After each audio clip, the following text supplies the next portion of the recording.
Syrian army units continue their national mission in pursuing armed terrorist groups across the country, advancing in a number of strategic areas in Aleppo and eliminating scores of terrorists. Terrorist attacks target civilians and policemen in Egypt.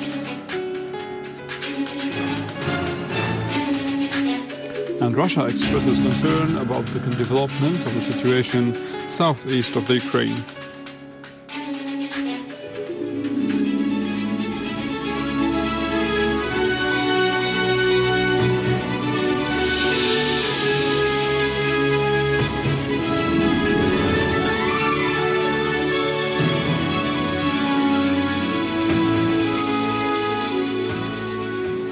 Good afternoon. This is news in English from the Syrian Arab television in Damascus. Syrian army units continue their national mission in pursuing the armed terrorist groups, advancing in a number of strategic areas and having successful operations against the terrorist gatherings.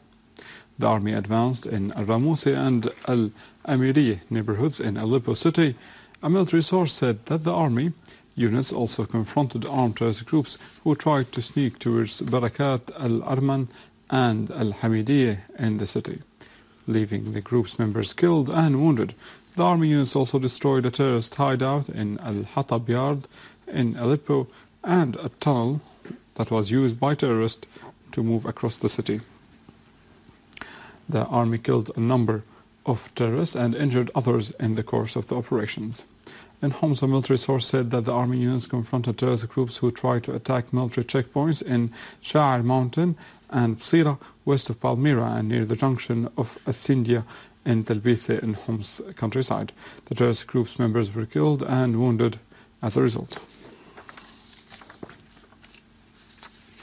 All-informed source said that news broadcast by one of the TV channels which are involved in shedding the Syrian blood regarding armed terrorist groups taking control of parts of Jaramana city and al-Dmeir airport and airbase in Damascus countryside are categorically baseless.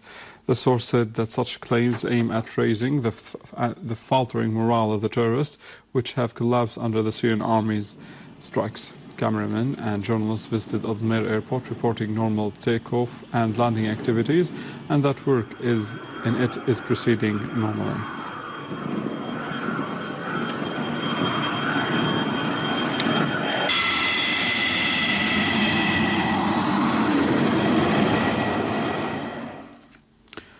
UN Secretary General Ban Ki-moon has adopted a biased stand towards the crisis in Syria. He has shown a clear and unjustifiable stand towards the accuses, which has been launching a terrorist war against the Syrian people. In a recent interview with Al Arabiya channel, Ki-moon ignored mentioning the states that claim to be friends of Syrian people, but in reality they are supporting terrorism in Syria. Ki-moon also adopted misleading reports made by some UN-affiliated bodies, ignoring hundreds of letters sent to his office by the Syrian government regarding the terrorist attacks and the human rights violations committed by the armed terrorist groups.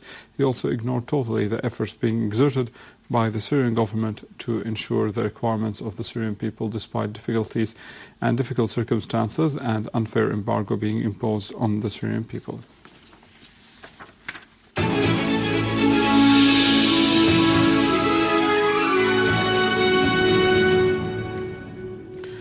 Going to Egypt, where an Egyptian soldier was killed in a suicide attack against a joint checkpoint to the army and police forces near Tur in Sinai. On the other hand, 5 citizens were injured in another attack that targeted a vehicle security. Security sources said that this suicide attack led also to the injury of 6 policemen, while a security source in the Interior Ministry announced the death of 1 person in a booby-trapped car at Ramses Street near the Engineers Union building in Cairo.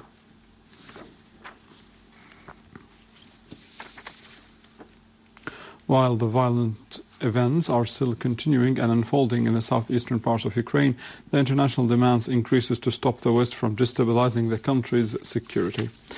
Russian President Vladimir Putin shows great concern towards the deteriorating situation. He accused Kiev's authority and regime with the direct participation of Odysseus crime and condemned the punishing operations that is carried out by the Ukrainian forces in the city of Kramatorsk with the Western support. Putin described the Western stand as rude, calling on the necessity to work to contain the chaos due to its danger on the whole region.